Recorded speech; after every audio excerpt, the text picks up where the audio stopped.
प्यारे बच्चों, कोविड-19 के कारण इस समय आपका विद्यालय आना स्थगित है। ऐसे में आपकी पढ़ाई निरंतर जारी रहे, इसीलिए हम लेकर आए हैं डिजी साथ कार्यक्रम। इसके माध्यम से आप प्रत्येक दिन सोमवार से शुक्रवार तक पूर्वाह्न 10 से 12 तथा अपराह्न 1 से 2 बजे तक अपनी अपनी कक्षाओं के अनुरूप कार्यक्रम देख सकेंगे। अब पढ़ाई नहीं रुकेगी। स्कूली शिक्षा एवं साक्षरता विभाग झारखंड।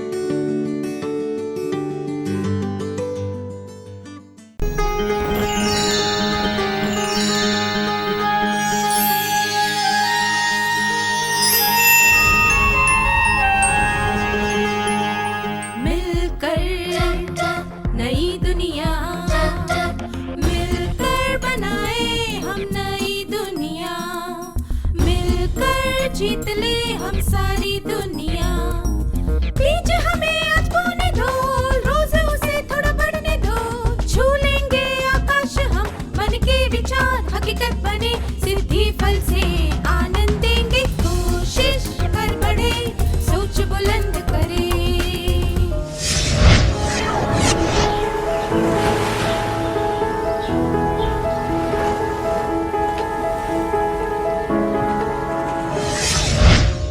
नमस्ते विद्यार्थियों, आप सबको देखकर खुशी हुई।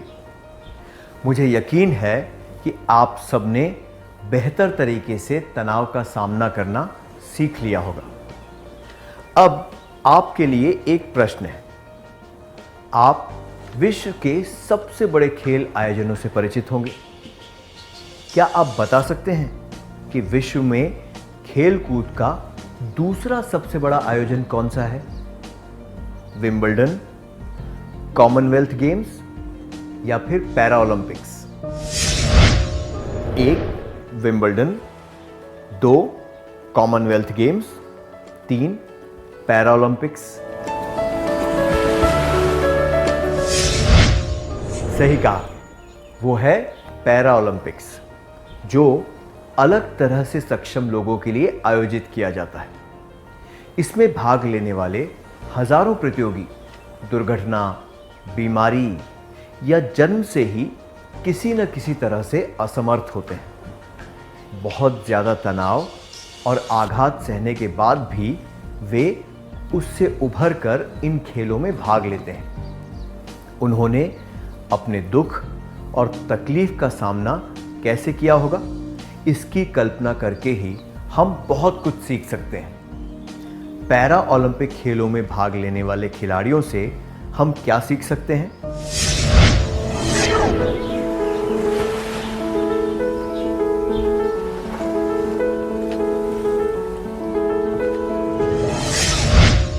धन्यवाद।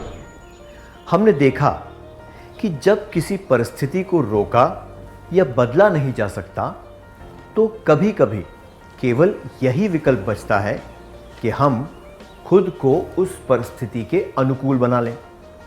हमने देखा कि पैरा ओलंपिक खिलाड़ियों ने अपने दुर्भाग्य का पासा पलटकर उस परिस्थिति से ऊपर उठने की कोशिश की है। अपनी परिस्थिति पर पूरा नियंत्रण करके उन्होंने विजय प्राप्त की है। अपनी असमर्थता की वजह से उन्हें बहुत तनाव और गहरा आघात पहुंचा होगा, पर वे वहां रुककर उस तनाव का शिकार नहीं बने।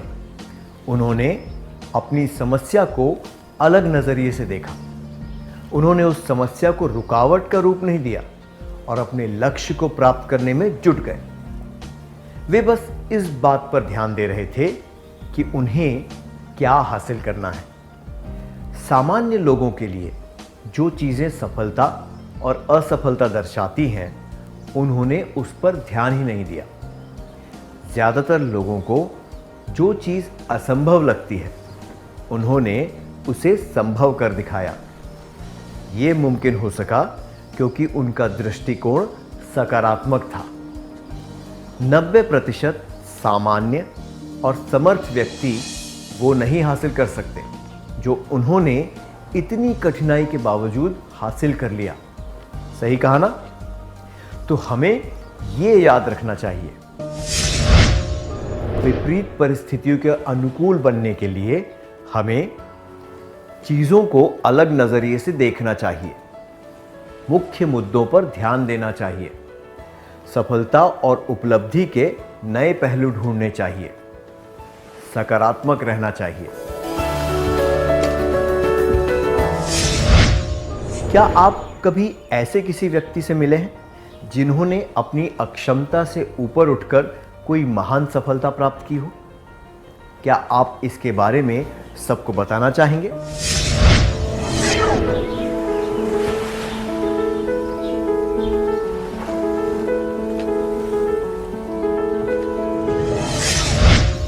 धन्यवाद। कुछ परिस्थितियां हमारे नियंत्रण के बाहर होती हैं। अब हम सीखेंगे कि ऐसी परिस्थितियों का सामना कैसे किया जा सकता है। आइए एक उदाहरण के द्वारा यह जानने की कोशिश करते हैं। 10वीं की परीक्षा के बाद सविता को अपनी पसंद के विषय नहीं मिले। उसे तनाव हो रहा था कि वो उन विषयों को कैसे पढ़ेगी जिन्हें वो नापसंद करती है। उसकी सहेली ने उसका व्यवहार देखा और उससे बात करने का निर्णय लिया। आपको क्या लगता है, उसने सविता से क्या कहा होगा? कि वो पढ़ाई छोड़ दे, जो पढ़ रही है उसमें उत्तीर्ण होकर दिखाए, या फिर अपनी पसंद के विषय मिलने का इंतजार करे? पढ़ाई करना छोड़ दे, जो पढ़ रही है उसमें उत्तीर्ण होकर दिखाए, अपनी पसंद के विषय मिलने का इंतजार करे।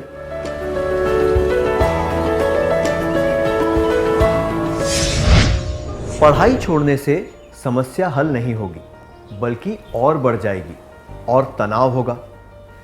सविता को जो विषय चाहिए वो उसे जल्द नहीं मिल सकते, इसलिए इंतजार करने का भी कोई फायदा नहीं है। सविता की सहेली को ये कहना चाहिए कि उम्मीदें पूरी न होने से दुख तो होता है, लेकिन हालात से समझौता करके हम आगे बढ़ने के नए अवसर खोज सकते हैं। शुरुआत में हमें ये मालूम नहीं होता कि हमने जो समझौता किया है उससे हमें क्या फायदा होगा, पर सकारात्मक सोच रखने से मदद मिलती है। जिन तनावपूर्ण परिस्थितियों को हम रोक नहीं सकते, उनमें ये करने से मदद मिलती है। जरूरत पड़ने पर हालात से समझौता करना। क्या अब हम एक क्रियाकलाप करें? आपके एक मित्र को दक्षिण भारत में पढ़ने का मौका मिला है। उसे तनाव महसूस हो रहा है क्योंकि वो अपने माता पिता और दोस्तों से दूर एक नई जगह जाने वाला है। उसे वहाँ की स्थानीय भाषा भी नहीं आती। इस तनाव का सामना करने में आप उसकी मदद कैसे करेंगे? क्या दो विद्यार्थी इसका अभिनय करके दिखा सकते हैं?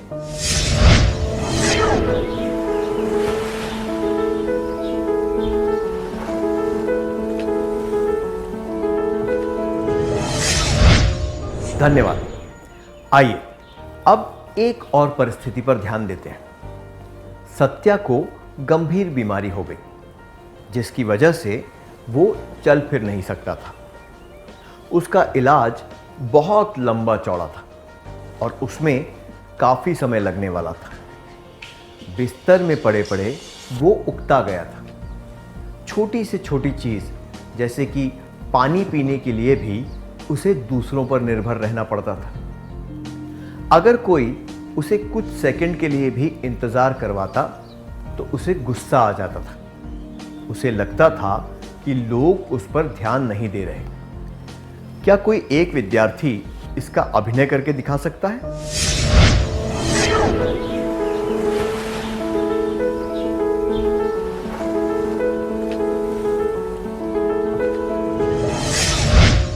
हमने देखा कि सत्या अपनी असहाय होने की परिस्थिति का सामना नहीं कर पा रहा है। यह समझा जा सकता है कि वो दूसरों पर निर्भर है और इस बात से कोई भी व्यक्ति परेशान हो जाएगा। लेकिन गुस्सा करके झुंझलाने से परिस्थिति सुधरने वाली नहीं है। उसे अपनी भावनाओं पर काबू रखना सीखना होगा और अपनी भावनाओं को उचित तरीके से व्यक्त करना होगा। ऐसी कठिन परिस्थितियों में अपने रिश्तों को और मजबूत करना महत्वपूर्ण हो जाता है। इसलिए जिन तनावपूर्ण परिस्थितियों को हम रोक नहीं सकते, उनमें ये करने से मदद मिलती है।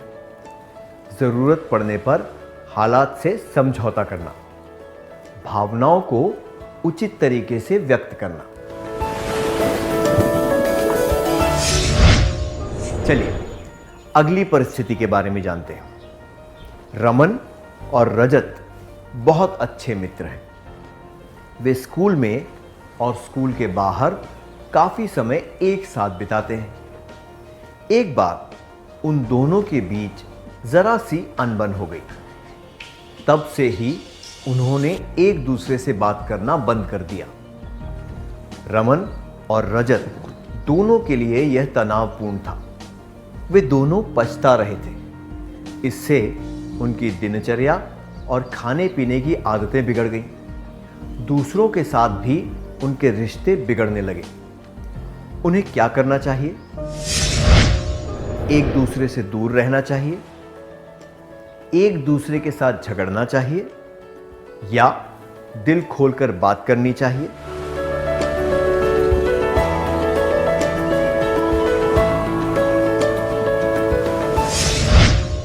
एक दूसरे से दूर रहना चाहिए, एक दूसरे के साथ झगड़ना चाहिए, दिल खोलकर बात करनी चाहिए।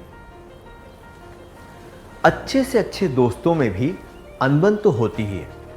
कोई बहस या असहमति की वजह से तनावपूर्ण परिस्थिति पैदा हो सकती है। ऐसे समय में एक दूसरे से दूर रहने से दरार कम नहीं हो सकती। झगड़ने से तो मामला और भी बिगड़ जाएगा। खुलकर ईमानदारी से बात करने से परिस्थिति को संभाला जा सकता है और ज्यादा बिगड़ने से रोका जा सकता है। जिन तनावपूर्ण परिस्थितियों को हम रोक नहीं सकते, उनमें ये करने से मदद मिलती है। जरूरत पड़ने पर हालात से समझौता करना, भावनाओं को उचित तरीके से व्यक्त करना, दूसरों के साथ ईमानदारी से और दृढ़ता से बात करना, जरूरत पड़े तो माफी मांगना। किसी दोस्त के साथ असहमति होने की वजह से क्या आपको तनाव हुआ है? इस परिस्थिति को आप दोनों ने कैसे संभाला? क्या आप इसके बारे में एक करीबी मित्र को बताना चाहेंगे?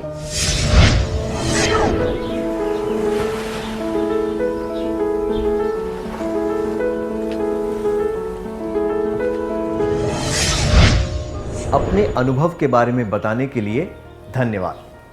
आइए एक और परिस्थिति पर ध्यान देते हैं। मदन का परिवार और उसके दोस्तों के परिवार साथ में पिकनिक मनाने गए। जिस बस से वे जा रहे थे वो दुर्घटनाग्रस्त हो गई। कुछ लोगों की मृत्यु हो गई। उसके एक दोस्त की टांग कट गई। कई लोग गंभीर रूप से घायल हो गए। मदन को कई फ्रैक्चर हुए, जिसकी वजह से उसने कई हफ्तों के लिए बिस्तर पकड़ लिया। मदन एक खिलाड़ी था और उसे इस परिस्थिति का सामना करने में बहुत परेशानी हुई। उसे लगा कि अब वो कभी खेल कूद में हिस्सा नहीं ले पाएगा। उसमें तनाव के लक्षण दिखने लगे। उसे क्या करना चाहिए? कृपया जोड़े बनाकर इस बारे में चर्चा करें और अपने विचार बताएं।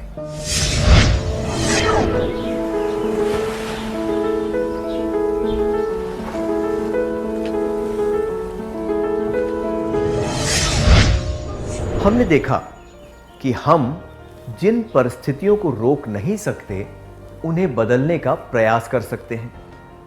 पर जिंदगी में बहुत सी बातें अनिश्चित होती हैं। कई बार ऐसे अनदेखे मोड़ आ जाते हैं जो किसी के नियंत्रण में नहीं होते। उनसे उभरने का एक ही तरीका है, उन्हें स्वीकार कर लेना। हद से ज्यादा तनाव सहन करना और उसका प्रभाव अपने भविष्य पर पड़ने देना नकारात्मक होता है। दुर्भाग्यवश मदन अपने दुखों में इतना डूब चुका था कि उसे जीवन की अन्य मुख्य बातें नजर नहीं आ रही थी। उसी दुर्घटना में कुछ लोगों की जान चली गई और उसके एक दोस्त की टांग नहीं रही। अगर मदन इसका सकारात्मक पहलू देखे तो उसे ये एहसास होगा कि उस घटना के बाद भी वो जिंदा है और उसे बहुत ज़्यादा हानि नहीं पहुंची है। उसे ये आभास होना चाहिए कि उसकी असमर्थता तो कुछ ही दिनों के लिए है। आधुनिक सुविधाओं और तकनीकों से वो जल्दी ही ठीक हो जाएगा। उसकी भावनाएं अत्यंत व्यक्तिगत हैं और उसके दर्द से सबको सहानुभूति होनी चाहिए, पर उसे अपनी पीड़ा करीबी दोस्तों के साथ बांटनी चाहिए। सकारात्मक चीज़ों पर ध्यान देना चाहिए और खुश रहने की कोशिश करनी चाहिए। इससे उसे मानसिक रूप से सहायता मिलेगी।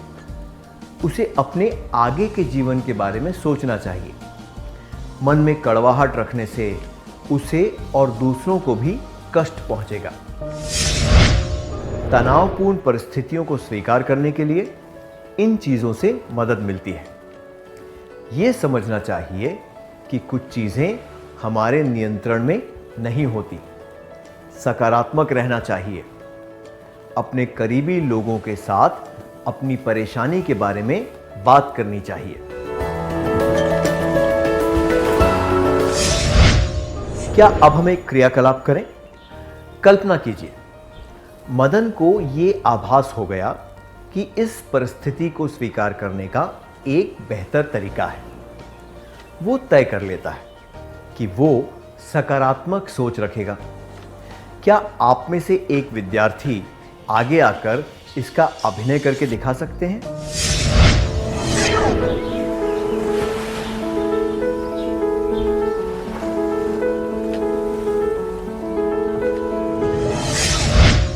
धन्यवाद, बढ़िया अभिनय था।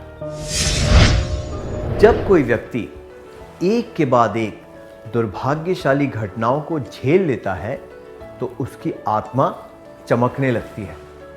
इस वजह से नहीं कि उसे दर्द महसूस नहीं होता, पर इसलिए कि वो व्यक्ति साहसी प्रकृति का होता है।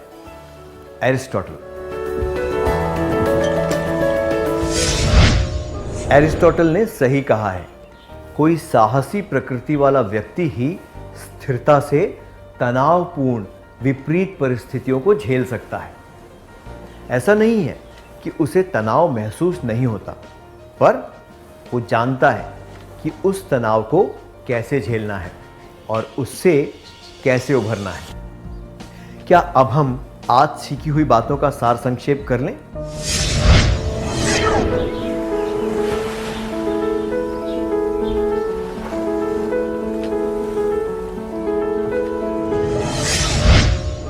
विपरीत परिस्थितियों के अनुकूल बनने के लिए हमें चीजों को अलग नजरिए से देखना चाहिए। मुख्य मुद्दों पर ध्यान देना चाहिए। सफलता और उपलब्धि के नए पहलू ढूंढने चाहिए। सकारात्मक रहना चाहिए।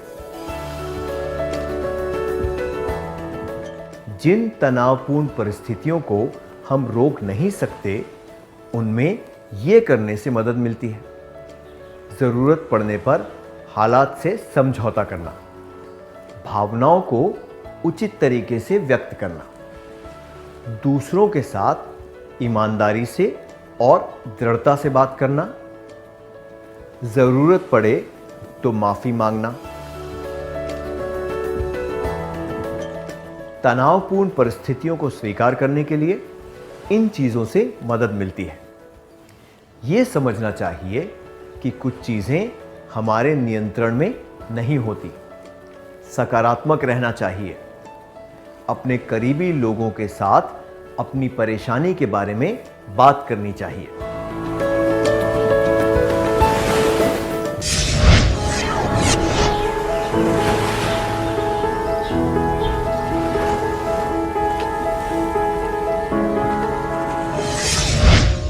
नमस्ते विद्यार्थियों, आप सबको देखकर बहुत खुशी हुई।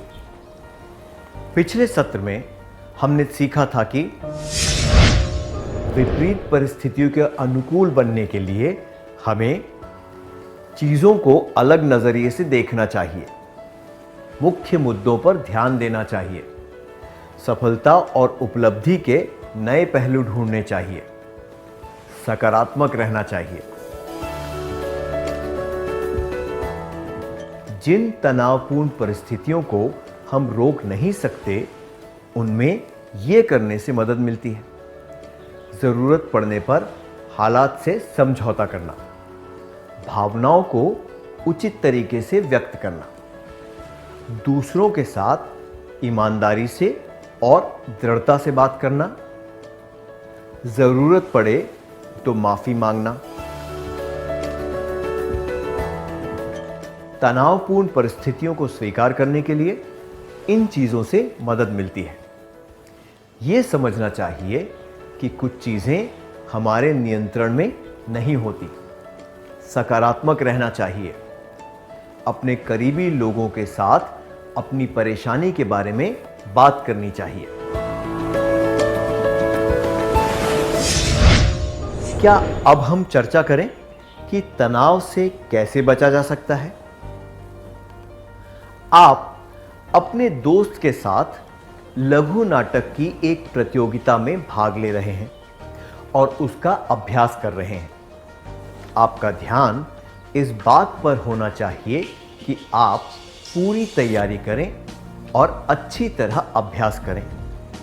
यह नहीं सोचना है कि आप प्रतियोगिता जीतेंगे या नहीं।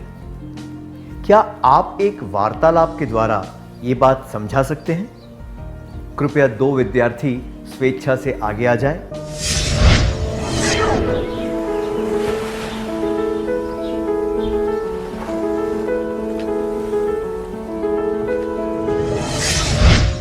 बहुत अच्छा प्रयास था, धन्यवाद। आपने अपने दोस्त के साथ बहुत अच्छी तरह अभ्यास किया है और प्रतियोगिता शुरू होने वाली है। आप क्या करेंगे? अपना काम अच्छी तरह करने पर ध्यान देंगे। ये सोचेंगे कि आपको ज़्यादा अभ्यास करना चाहिए था। ये योजना बनाएंगे कि आप प्रतियोगिता जीतने के बाद क्या करेंगे। अपना काम अच्छी तरह करने पर ध्यान देंगे। सोचेंगे कि आपको ज़्यादा अभ्यास करना चाहिए था। योजना बनाएंगे कि आप प्रतियोगिता जीतने के बाद क्या करेंगे।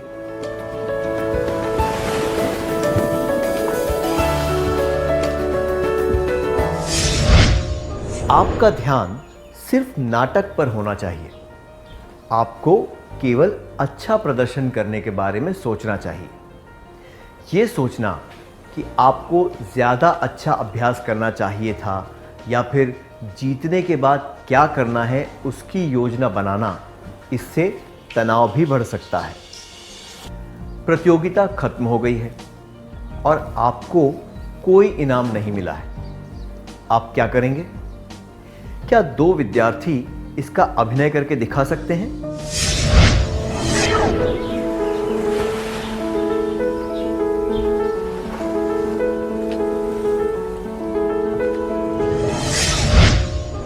धन्यवाद, आपने अच्छा प्रयास किया। सकारात्मक और नकारात्मक परिणामों को समान भावनाओं के साथ अपनाने से तनाव से बचा जा सकता है।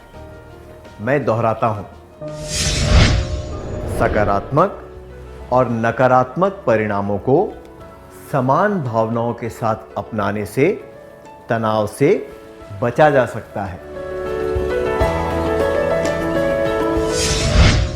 किसी घटना के नकारात्मक परिणाम के बारे में सोचकर घबराने से कोई फायदा नहीं होता।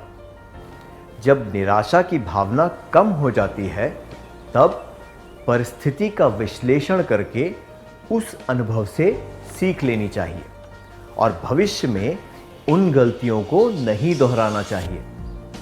संक्षिप्त में कहें तो हमें बीते हुए कल के बारे में सोचकर दुखी नहीं होना चाहिए।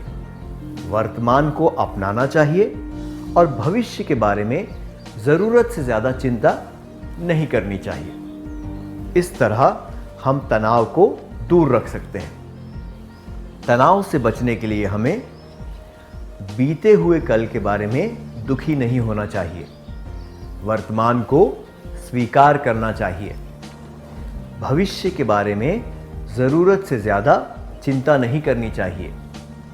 मैं दोहराता हूं, तनाव से बचने के लिए हमें बीते हुए कल के बारे में दुखी नहीं होना चाहिए। वर्तमान को स्वीकार करना चाहिए। भविष्य के बारे में ज़रूरत से ज़्यादा चिंता नहीं करनी चाहिए। क्या आप कभी ऐसे व्यक्ति से मिले हैं जिसने बहुत अच्छी तरह से तनाव को दूर रखना सीखा है? क्या आप इसके बारे में सबको बताना चाहेंगे?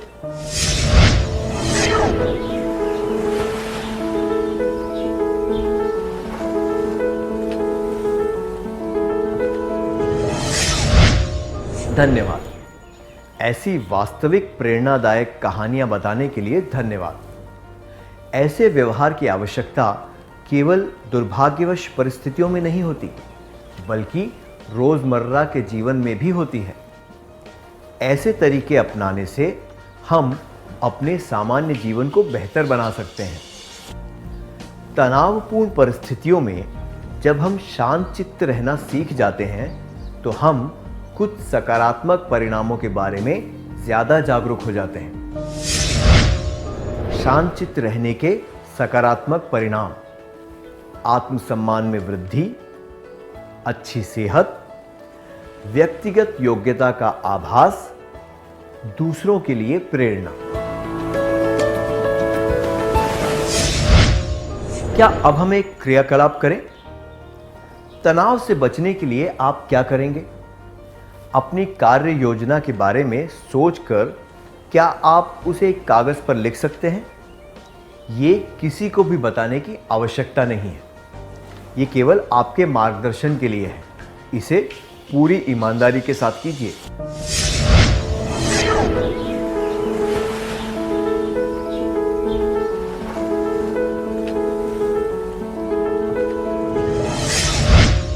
क्या आपने अपनी योजना बना ली? चलिए अब आज सीखी हुई बातों का सार संक्षेप कर लेते हैं।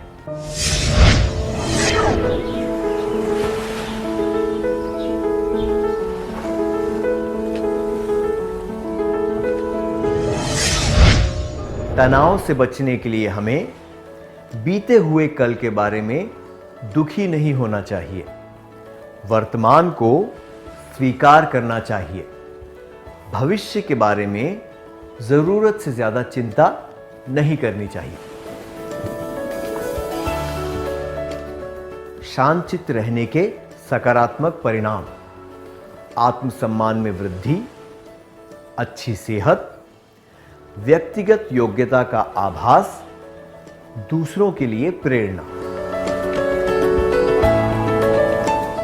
इतनी अच्छी तरह सार संक्षेप करने के लिए धन्यवाद। इस प्रसारण से संबंधित सुझाव, अपने प्रश्न इत्यादि आप हमें jcertrg@gmail.com तथा टोल फ्री नंबर 1800 5728 585 पर संपर्क कर सकते हैं।